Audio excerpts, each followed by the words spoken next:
Allah sənə şifa versin deməliyik, yoxsa Allah sənə şəfa versin deməliyik. Məsələn, ərəb dilində fidə deyilir, amma bizim dildə fəda deyilir. Həmçinin ərəb dilində vədə deyilir, bizim dildə isə vida deyilir. Necət, mən illər uzunudur, sən deyirsən, Quranı düzgün tərcümə eləməyiblər. Başına dönüm, o Quranı düzgün tərcüməsini bir çıxartdı ortaya. İmam, birini elədim. Nümunə olaraq, məsələn, Ali İmran surəsinin İnsan tərcüməsini elədim. Bəli. Amma indi üzərində yenə işləyirəm. Asan deyil. Mən belə başa düşürəm, tərcümə edirəm. Bəli, eləyirəm. Üzərində neçə ildir işləyirəm əslində. Budur. Çünki Quranı tərcümə edərkən bu məsələlərə ciddi şəkildə toxunuram və bilirəm ki, bəli, bu məsələlər asan deyil. Həmid Hüseyni yazır ki, Eşət bəy, sizin Quran tərcüməniz nə vaxt çıxacaq inşallah? Həmid bəy, üzərində illərdir işləyirəm, hazırda da işləyirəm. Baxın, bu gün də işləmişəm. Yəni asan bir məsələ deyil. Həqiqətən çox qəliz bir məsələdir. Bismillahirrahmanirrahim. Elşad Miri ərəb dilini yarımçıq və ya tərsini öyrənərək güya Quran tərcümə edir, amma hünər eləyib tərcüməni bitirə bilmir. Səbəbini də keçmiş videolarda açıqlamışam. Eləcə də bəzi ərəb dilini Elşad kimi yeni və ya yarımçıq öyrənənlər var ki, video düzəldib insanları çaşdıraraq deyirlər ki, Allah sənə şəfa versin demək, Allah sənə ölüm versin deməkdir.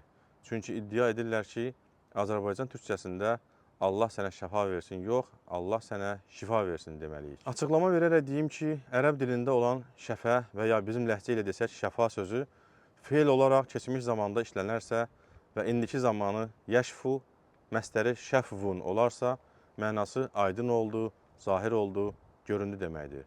Misal üçün, şəfəl hilalu, yəni hilal və ya aypara çıxdı, hilal aydın oldu, hilal göründü deməkdir. Və ya digər mənası da feil olaraq keçmiş zamanda başqa sözlərlə birləşdirilərək, məsələn, fulanun şəfə aləl hələki, yəni filan kəs ölümün kənarına yaxınlaşdı, yaxud filan kəs öldü deməkdir.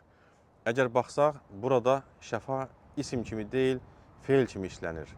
Tək olaraq bu feil keçmiş zamanda şəfə və ya şəfa deyirlərsə, qəti olaraq ölüm mənasını vermir. Ölüm mənasını verməsi üçün həm keçmiş zaman feil olaraq işlənməli, həm də bu şəfa feilinin yanında mütləq ölüm və ya həlak sözü olmalıdır ki, ölümə yaxınlaşdı və yaxud da öldü mənasını versin. Həmçinin də feil olaraq şəfə və ya şəfa sözü keçmiş zamanda işlənərsə və indiki zamanı yəşfi, məsdəri isə şifə, bizim ləhcə ilə desək şifa olarsa, mənası şəfa vermək deməkdir.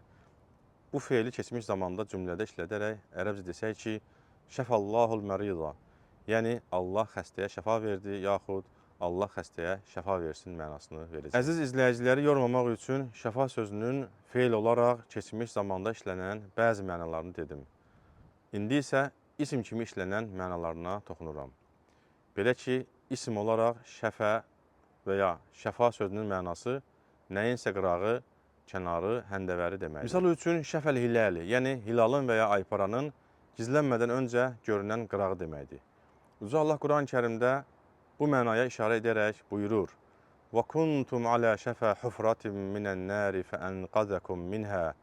Siz oddan olan bir uçurumun kənarında ikən o sizi oradan xilas etdi. Şifa sözünün digər mənası isə isim olaraq şəfa mənasını verir. Bizim mövzumuza aid olan məhz bu sözdür. Hansı ki, isim olaraq ərəbcə şifa deyilir və mənası da sağlamlıq, afiyyət deməkdir. Uca Allah Quran-ı Kərimdə bu mənaya işarə edib şifa sözünü isim kimi işlədərək buyurur: "Yaxrucu min butunihə şərabun muxtəlifun əlvanuhu, fihi şifəun linnəs." O arıların qarınlarından insanlar üçün şəfa olan müxtəlif rəngli bal çıxar. Diqqət etdiyimiz kimi isim olaraq sağlamlıq mənasında işlədilən bu söz ərəb dilində şəfa deyil, şifa deyilir.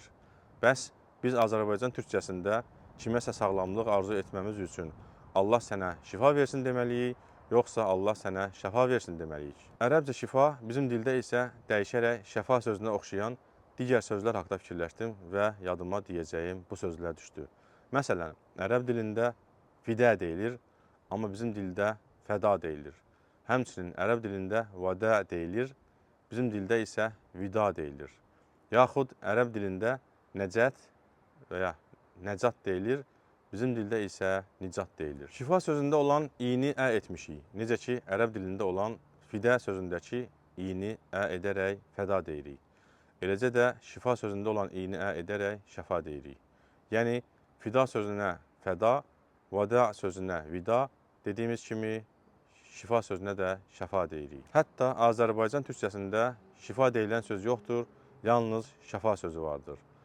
Son olaraq deyim ki, şəfa deməkdə heç bir problem yoxdur. Hələlik bu qədər. Uca Allah bütün xəstələrimizə, o cümlədən vətənimiz uğrunda bədənlərini fəda edən yaralı qazilərimizə şəfa versin. Bu fani dünya ilə vida edən şəhidlərimizə də Uca Allah cənnətin ali məqamlarını nəsib etsin.